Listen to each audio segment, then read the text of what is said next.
Welcome to In Chamber, the podcast. I'm your host, Tom Schumann. Yes, as we've told you in recent weeks, the name and the logo are new. We've evolved beyond the echo chamber, but we promise to continue to bring you conversations that will educate and entertain. We're proud to kick off Season 3 with our guest today, the host of Fox News, The Daily Briefing, and a co-host of the network show, The Five. She's a widely respected author and commentator. Any bio of today's guest includes the fact that she was the first Republican woman, and second overall, to serve as White House press secretary. Ironically, the first person to serve in that role, Democrat D.D. Myers, during the early days of the Clinton administration, was a keynote speaker with Marlon Fitzwater at the Chamber's 1996 annual awards dinner. Dana Perino, thank you for joining us, and welcome to the In Chamber. Glad to be here. Thank you. Well, Dana, it took 64 years for D.D. Myers to become the first woman to serve as press secretary once that role was put into place. You followed 14 years later. At the time, did you receive some guidance, some advice from her, any interaction at all at that point? I don't actually remember any specifically. I do remember, though, getting a phone call from somebody that she worked with when she was at the White House, and that was Rahm Emanuel. Who was a congressman at the time, Right. And he called me out of the blue and said, I just want to tell you, I think you're going to be great. He reminded me that he had worked with D.D. Myers at the White House when she was press secretary, and but D.D. and I became friends subsequently. And there's a nice fraternity of press secretaries, and now, of course, President Trump has nominated two women to be press secretaries, Sarah Sanders and now Stephanie Grisham. So I think that glass ceiling has been broken. Well, that's a good one. We can put that conversation away then, hopefully. So, Dana, communications is your focus, whether in the Bush administration, certainly now at Fox News. On the political stage, as we look at today, who does a good job of communicating, of successfully getting their message across? Well, I think that history will show that Donald Trump is probably the best communicator for himself. Right? He is speaking directly to the people, as he said in New Hampshire the other night, love me or hate me. You always know where he stands because he's there utilizing modern technology and in particular Twitter in order to communicate directly with voters. That's actually not something we have seen before. President Obama's team was actually very good at using Twitter and Right. Facebook and having a social media team, but the president himself wasn't doing it. Donald Trump was a successful businessman and then a reality TV star, and he's very comfortable with his own voice.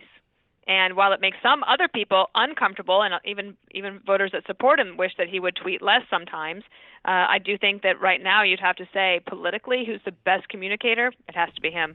So we've seen quite an evolution over the past decade, as you mentioned, starting with the Obama administration and certainly their political team, and now with President Trump. Do you just think how much that's changed? Is it even possible to figure out where we're going next as far as as how people Not might be communicating? No, not necessarily. In fact, I look back to January of '09, and I left January 20th, 2009. I was press secretary. I'd been in the administration for 7.5 years, and on the day that I left, I didn't even have a Twitter account. Yeah. So things have changed quite dramatically in 10 years, and sort of like I feel that the radio must have changed political communication, and then television. So if you think of FDR and how he used the radio to reach people, and then JFK through Reagan really perfecting the use of television and realizing its power, and now social media, I think Donald Trump definitely will win that one hands down. Where do we go from there? I don't know. Yeah, but I still like an old-fashioned newspaper myself. Well, I do too, as somebody who worked in newspapers for 12 years or so before I came to the chamber. Always been an advocate for that written word. Dana, in Indiana here, we're paying particular attention to a certain city leader from South Bend trying to take an unconventional approach to the White House. What are your thoughts, what you've seen so far, the candidacy of Mayor Pete? Well, I think that he has certainly captured the attention of a lot of people. To be in the top 5 or 6, depending on the poll, of 23 Democrats, pretty good, if you think about it. And he is very polished as a speaker. I think in some ways for him, he's been hampered by it seeming that his experience is too limited, and he can't seem to branch out away from that. But this race is a long way from being over. He will make the debate stage for the third debate that's happening in September, and then who knows from there. But in order to make those debate stages, that's pretty steep competition, and he's been able to do that. So he's got a lot to be proud of, and I think that he has a bright future. I don't know if that is going to result in being the president this time around, Right. but he's certainly on everyone's radar now. It's interesting. He wanted to be the DNC chair, and he lost that race. And I think some Democrats are now thinking maybe we should have made him DNC chair. Yeah, it might have been a pretty good fit, huh? Right? Yeah. And Dana, at this annual dinner event, we're honoring two former Indiana senators, Birch Bayh and Richard Lugar, both passed away earlier this people. year. Mm-hmm. Yeah, and besides their many accomplishments in policy and what they did, I mean, two of the things they always brought to the table were bipartisanship and civility. What has happened to those two ingredients in Washington in general, and can we get them back again? Well, I think it is within our power to get it back. Is it within our will? That I wonder. I wrote in my book a chapter on civility, and I called it Civility Lost and Found. And I took personal responsibility for everything that I say. And I realized over time that I can't be held responsible for what other people say. Like from when you think of free will, everybody gets a choice. And I'm fortunate to have an opportunity in my career to give my opinion multiple times a day. Like, I'm paid to give my opinion. So I can do that in a way that is constructive or destructive. And I just don't have it in me to be mean. And I've been very clear, and everyone has heard me say that watches the Five, and if the president has seen it, I don't like the nicknames. I don't like the name calling. I know that it's effective for him, works for him, but it's just not my style. I don't like it. And I don't know if we can get away from that, but I imagine so. I mean, politics is what we do, at least in my profession. It's not who we are. And when I get outside of Washington, D.C. and New York, well, mostly in New York, people aren't that obsessed with politics, to be honest. D.C. is still pretty obsessed with it. Most people aren't living their lives every day just focused on the polarization. Some people do get obsessed with it, and I think social media is a problem. I also feel like politics is invading all of the things that we do. So academia, sports, even religion, and it's hard to get away from it. But taking personal responsibility for the civility that you conduct on yourself, I think that there's finding a way to have civility be the way that you live your life is a sure way to help make sure that your circle of friends and colleagues and people that you deal with will treat you the same way. So if people do their individual part, as you say, take that individual responsibility, hopefully it expands and grows beyond that.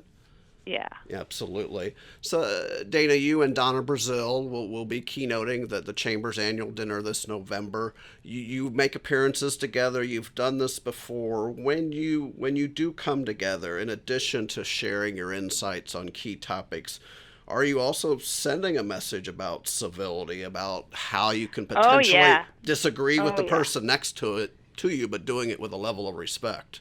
Donna Brazil and I have a really fun history, what was born out of a very difficult situation.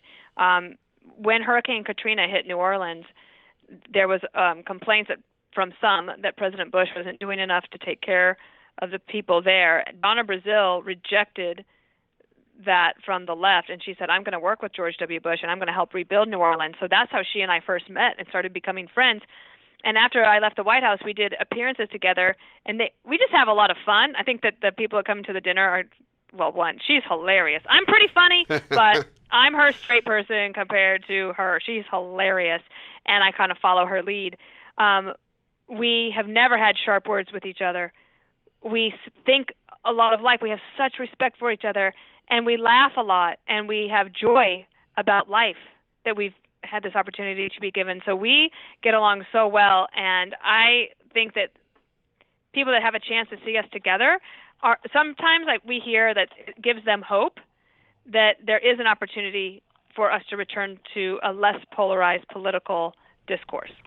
Well, we're going to share a conversation with Donna, with our listeners here in the next couple of weeks. But yes, we certainly look forward to having you together. What do you admire most about Donna? What are some of the things that stand out? She's got an amazing life story, which hopefully people will get to know her a little bit.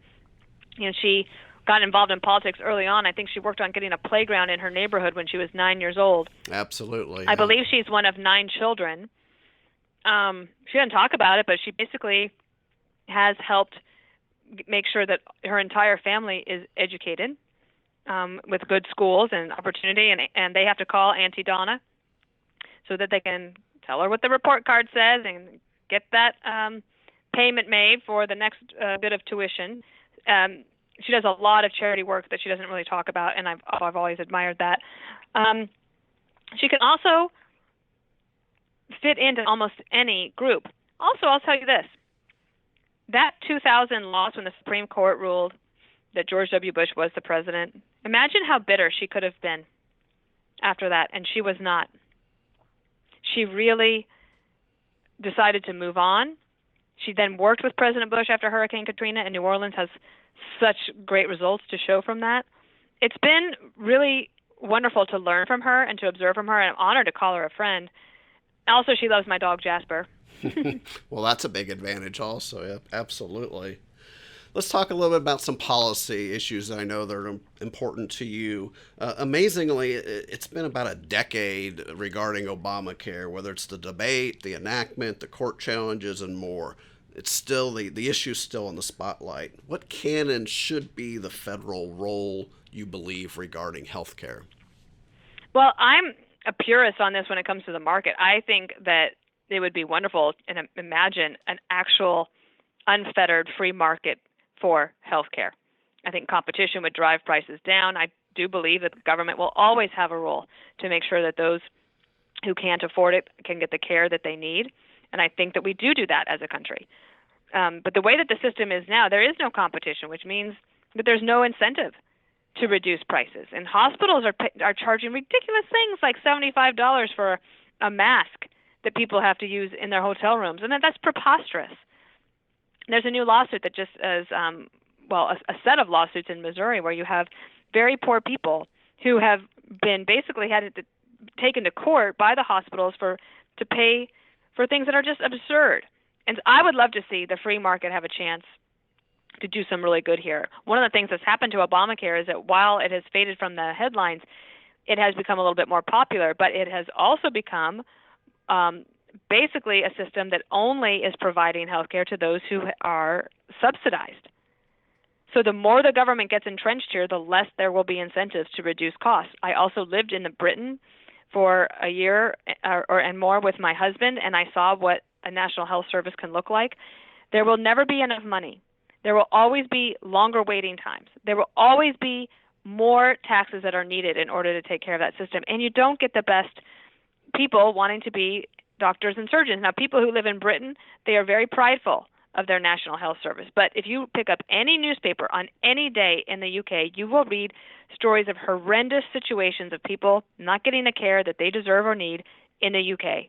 And I don't think we should have that here. And I would love to see the ability to sell insurance across state lines and to allow the market and technology to really see what can be done. Yeah, we've seen that situation with, as you say, the subsidized healthcare, not only Britain, but other places around the world with those systems. And obviously, as a business organization, we agree totally that let's let the markets have a bigger role here. Dana, energy policies is something we hear you talk about. Now, here in Indiana, we remain one of the most coal-reliant states, although that percentage has declined somewhat dramatically. How do we move forward responsibly when it comes to renewables and our energy mix? Well, again, I think the free market is something that could be really important here. There are environmental costs to windmills and solar panels and all sorts of other types of so-called renewables. I'm for it. I'm for all of it. I'm for all of the above, all the different types of energy that we can have to help to provide people the power that they need at reasonable prices and in a way that can help reduce carbon emissions, carbon dioxide emissions. I think all of that is really positive. I would love to see a resurgence of nuclear power, especially the smaller type nuclear power plants that are safe and that can really do a lot of good for the environment and power communities that are trying to thrive. I would love to say all of that, and I wish that more people would recognize that the more you have, that means the more investment you can put into other types of renewables and innovation. And a lot of the companies that are vilified right now, they're actually the ones that are doing that type of research and investment in order to find the new technologies. I tell young people that say they want to go save the world, I said, great, go work for Exxon or Chevron, because that's where the money is in order to build new renewable types of energies and create the future. And I had a young man reach out to me a couple of years after I'd given him that advice, and he said, I have to say, I thought I was so skeptical of what you said. I did go and do that, and now he's on a big team, and they're doing huge projects in the sea that don't have to do with drilling, but are basically using plankton and all sorts of like plant material that is quite renewable in the ocean in order to provide power. So he's quite excited. Well, as you said, go where the resources are, where you have the ability to make a difference. Mm-hmm. Question about kind of federal versus state power again. You're closer to the national scene, but on a lot of the issues we've talked about, some and others, it seems to be the states are where innovative programs, initiatives are taking place. How do you feel about that balance between federal power and state empowerment? Well, I grew up in Wyoming and learned a lot about states' rights when I was there. Mm-hmm. And I think that the states have a great way of experimenting. And I'll give you an example that I think is not working out that well, and that's a dangerous one. The legalization of marijuana in Colorado. Right. I'm quite skeptical. And yet, they are basically getting like $1 billion a year in tax revenue coming into the coffers, and that's really hard to give up. Not going to find another way to get that. And lots of other states jumping on board. But it comes with a lot of problems. And Governor Hickenlooper, when he addressed the National Governors Association, he said to all of them, be very careful here. Let this experiment play out a little bit more in Colorado. I don't know if you're going to want to do the same thing. So there's that. And then I think there are other things where you say, wow, that actually worked out pretty well. Some states have experimented with how to expand Medicaid in a way that is a little bit more cost effective. That's always something that you would want to see. And some other states are trying to do some things with climate change. Now, I know the federal government has a role in things like pollution, right? Because air pollution or carbon dioxide emissions, they don't stay within state lines. But there are some good experiments that have been done across the nation that other states could pay attention to. And there's a pretty robust Governors Association group that shares best practices. It's not as polarized, I don't think, as Congress is yet. So that's something, a bright spot on our politics. Well, we'll get to Congress in just a second, but one quick follow-up on that is infrastructure is another area where I think we're seeing where states maybe used to wait for that money to come from Washington, and that reality seems to have really changed, at least in today's scenario. States are being much more proactive. Would you agree? I totally agree with that. I think that's absolutely right. Yeah. All right. You brought up Congress. So Americans seem to have little faith in its ability to get things done. How about Dana Perino? What's your confidence level in our Congress today? It's pretty rough right now, I think, going into an election year, unfortunately. I feel like both parties would actually not suffer that much with their bases if they were to come together and try to compromise on let's say, immigration, infrastructure, and I'm not going to say healthcare because I think that one's probably a little bit too far out. But immigration and infrastructure, I actually think that those two very important policy issue areas, you could actually see some benefits getting done, and everybody can then go back to their corners and fight it out politically. But I don't think it would cost them that much politically to actually do it. My concern is that nobody is going to want to work with President Trump on an immigration bill before 2020, and that after 2020, whoever wins, they're not going to want to work with the other side because they're going to want their own side. And we just really, really need to just go ahead, rip the Band-Aid off, get it done. We know some basic things that we all agree on. Maybe you can't get everything all at once, but compromise is not a bad word. Yeah, I think, as I mentioned, Richard Lugar, among others, earlier, the politicians, political leaders of that time weren't afraid to rip that band aid off, to do what it took to get these major policy things done and not be talking about, oh, we can't get it done because the next election's coming or this is taking place. Is it some of it that individual leadership that's missing, or is it more of just the times that we're in that make it more difficult? I think that it is leadership. I do think that President Trump, and maybe he will do this in a second term, he would say, I'm doing this. This is the right thing to do. I'm not running for election again. Let's just do the right thing here and get it done. Let's talk about some things outside of Washington, some things I know. You mentioned Donna Brazile and her work and charity and helping out in various causes. I know mentoring is something that's very important to you. Talk about your passion in that area and some of the things you do along those lines. Well, I did start a group called Minute Mentoring that Donna Brazile has participated in a few times, and it's like speed dating but mentoring for young women instead of going out on a date.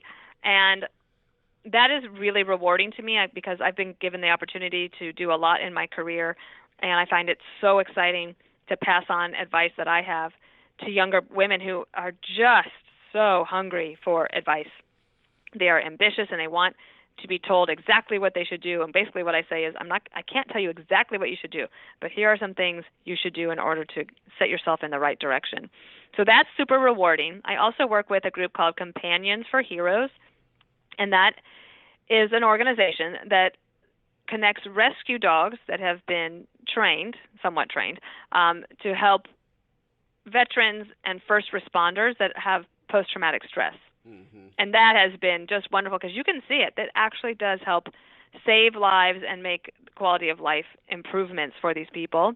And then my third thing that I do is with Mercy Ships, and that's a Christian-based surgical hospital ship that serves the west coast of Africa. And I've been involved with them since about 2013, and I'm just so excited to be a part of their group. They don't waste a single dollar. They care for so many people. I remember a young nurse was interviewed by 60 Minutes. Scott Pelley did a really great piece about Mercy Ships, and he says to her, so when are you going to go back to the real world? Meaning the United States. Right. And she looked at him and she said, this is the real world. This is how most of the world lives. Where we are in America is not reality for the rest of these people. I'm perfectly happy being here. And I was so proud of her, and I love their passion and their joy and how they treat one another with such kindness and gentleness and care. It's been a real pleasure to be a part of it. Well, that reminds me, as a youngster, I had an aunt who was a Catholic nun who spent 24 years in New Guinea. She would go for 4 years at a time. I think I was like 8, 10 years old, and she was describing how she was going to go to New Guinea for 4 years to help with education, teaching, but really became nothing like serving in Africa. And I really was given that passion because of President George W. Bush and Laura Bush, who I got to travel there to see firsthand what the American taxpayers were accomplishing. And it was really quite something. And I told my husband I wanted to go back. So we volunteered at a PEPFAR site for a while right after the White House. And I think that it brought us closer together and helped me reset my whole system after working in the White House for that long. So you mentioned on the mentoring part of helping young women and others with kind of setting them up for how they can be successful. Obviously not telling them directly what to do, but what are a couple of those key points you make to them? What are some steps that they can take to start on the road to success?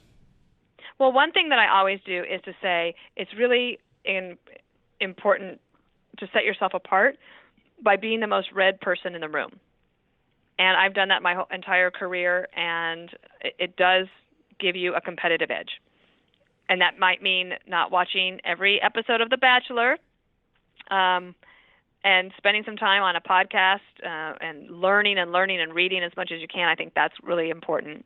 I also try to talk to them about, it's going to sound kind of weird, but it's true, especially for younger women, it's really important that they figure out how to control their voice. There's this weird thing, I'll do it as an imitation at the end. It's kind of like a Valley Girl thing. They call it up-talking, and it's so annoying. And young women across the country are speaking like this, as sort of a way to fit in and also to basically not have to take responsibility for ideas that they have. And so that if it always sounds like a question, they don't have to own anything.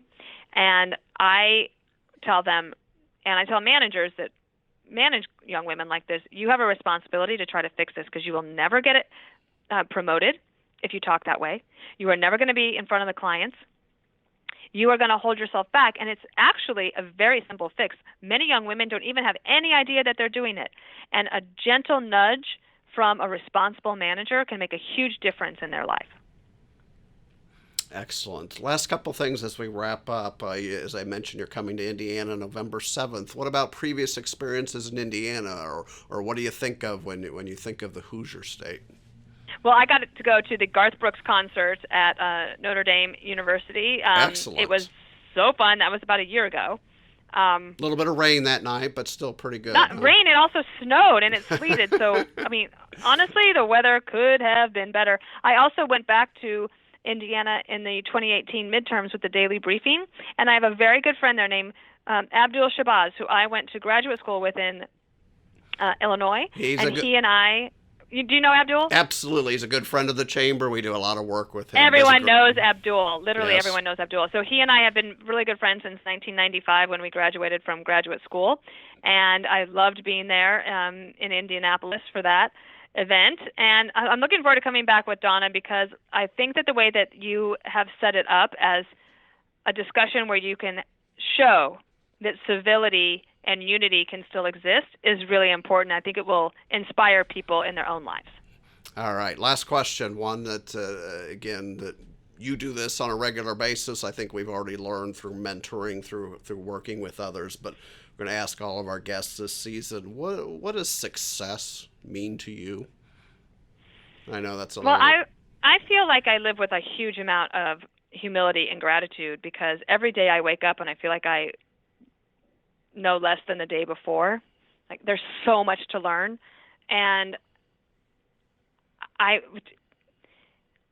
grateful for this opportunity that I have. I think one of the things about having ambition is that you never quite feel quite satisfied, and it is important as a professional to feel like you're just with your head above water in a job. And if you start to feel stagnant, if you feel like it's easy, then you have a responsibility to try to do more. And right now, with the 2 shows and the opportunities to guest host Fox News Sunday, I am almost drowning. So drowning in a good way, though, right? Yes, yes. Well, Dana Perino, thanks so much for taking some time today, allowing our listeners, our audience, to get to know you a little better. And we truly look forward to you and Donna being here on November 7th at our 30th annual awards dinner. I think it'll be great. Thank you so much. All right. On the day this conversation is being released, the Chamber will be announcing the winner of our second of our 4 major awards to be presented that night. So today you'll hear about the 2019 Dynamic Leader of the Year. Plymouth was previously announced as the Republic Airways and Lyft Academy Community of the Year. Coming in the next 2 weeks, September 17th and 24th will be the winners, respectively, of the Birch Bayh and Richard Lugar Government Leader of the Year Award and the Ogletree Deacons Business Leader of the Year. As mentioned earlier, we're going to record a similar conversation with Donna Brazil. We'll bring that to you in just a couple of weeks. And you can go online now at indianachamber.com and get your tickets or tables for November 7th for our 30th annual awards dinner. Thank you, as always, for listening to the In Chamber.